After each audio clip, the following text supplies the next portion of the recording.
Oh.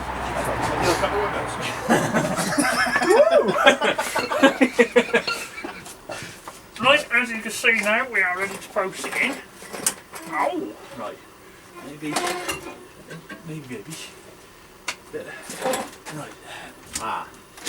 Here's where we have a problem. What's? Oh no. You are going to have to go shorter. Yeah. Can't you go to here? Yeah, go to the top one and then bring her out. Today we're not fitting that engine. Just bang on this tyre or what? Yeah.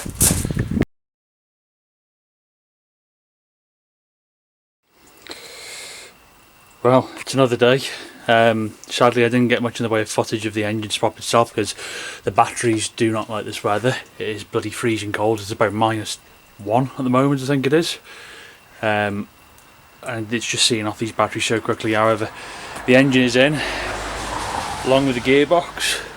What we're going to do now is start wiring everything back in, plumbing everything back into situ, and we'll hopefully be ready for a turnover in a bit. So what we'll do is set you down on tripod, and then we'll start fitting things like the starter motor and the slave cylinder and the gear selector mechanism.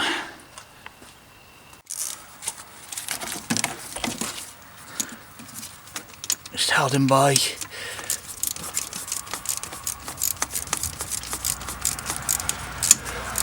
two 30mm bolts. I've left the cap off of the reservoir, to allow me to push the slave cylinder back in and it not flip the seals inside the master cylinder, or the slave cylinder for that matter.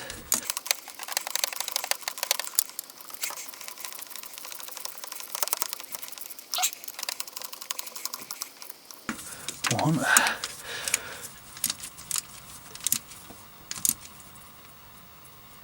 Two, that's tight enough. I marked up the selector mechanism on the gearbox as well. Try and keep the splines as best aligned as I could. There we go, 1/2 on. Well, I've lubed up the balls on the end of the selector mechanism. Cleaned up all the old grease and what I should say first. Now,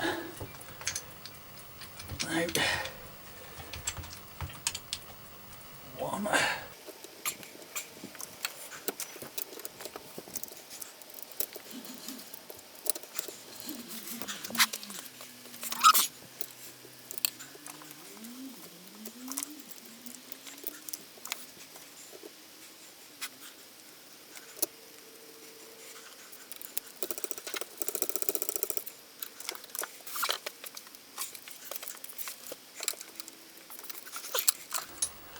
Lots of rods pointing in all sorts of directions, makes it a bit awkward to get in there with a ratchet. That's the one nipped up.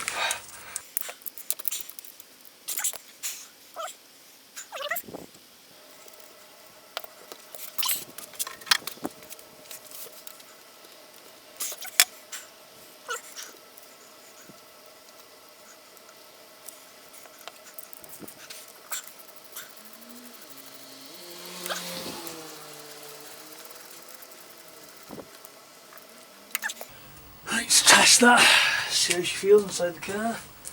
Van, rather.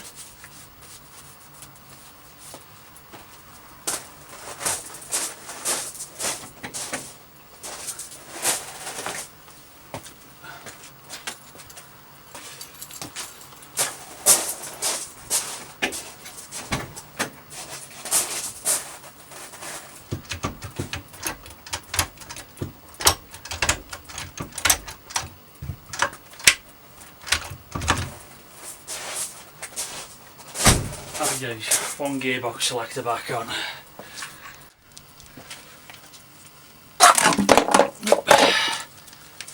Start the motor.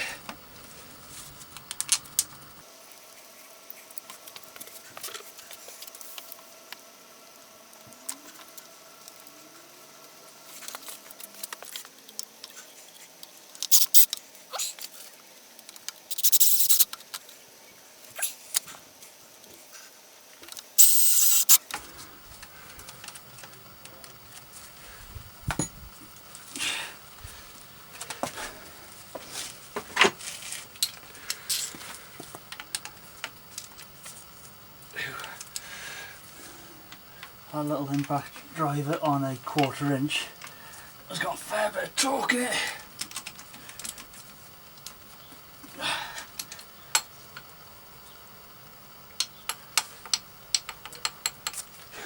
Two.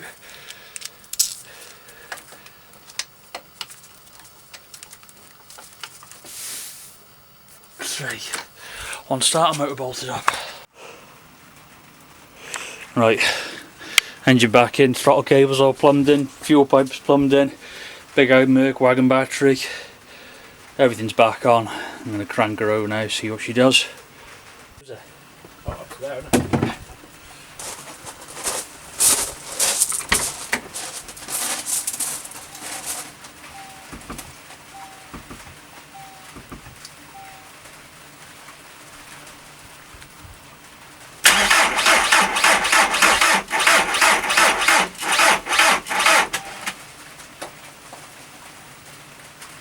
Moving. Yeah.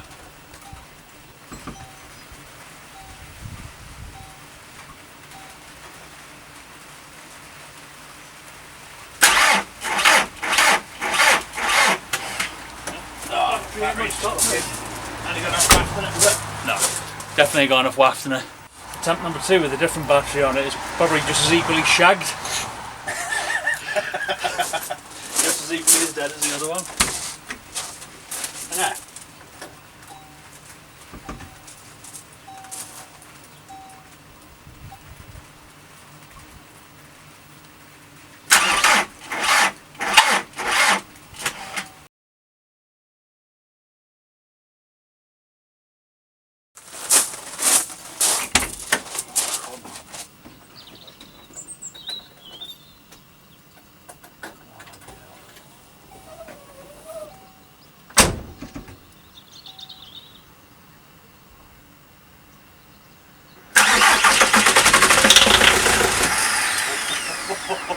Close, that'll go in a minute, that will.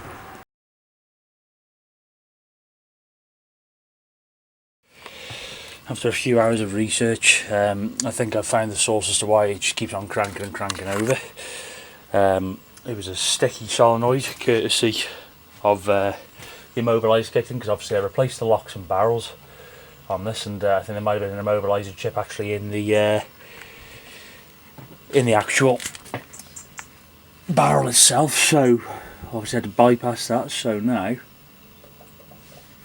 whether you can hear that or not, just jumping a particular wire. There we go.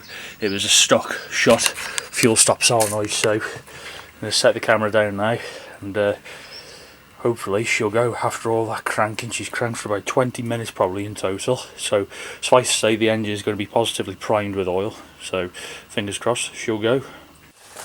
Right, here we go. Come on, baby.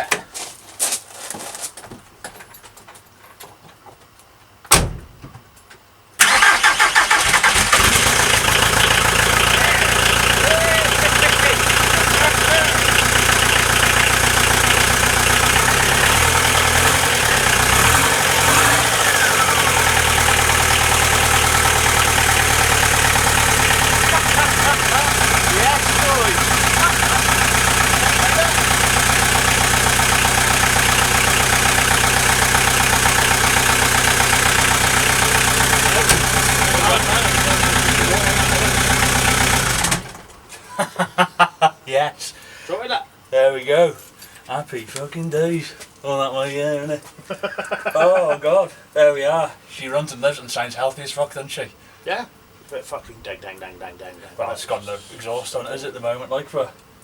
No, it's just a fucking clanky old fucking diesel, isn't it? Yeah.